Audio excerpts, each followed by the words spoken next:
Hello guys, मैं हेमराज बोरा tourist guide. आज रोहतांग में अपने क्लाइंट्स को लेके आया हूँ। तो ये है हमारा रोहतांग। यहाँ पे ये है जो हमारे ब्यास कुंड।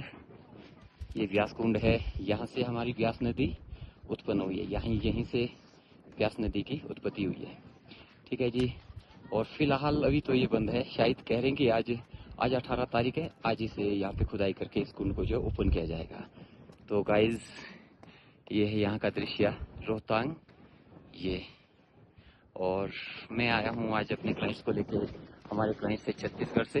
Hello hello. हेलो गाइज, कैसे हो? आपको कैसा लग रहा है यहाँ पे? आज आपका पहला दिन है। Very nice. और ये है जी, मैं इनके साथ आया हूँ। और ये है मेरे क्लाइंट छत्तीसगढ़ से, और मैं हूँ मंडलगढ़ से Hemrajpura tourist guide. Okay okay, thank you guys. Okay.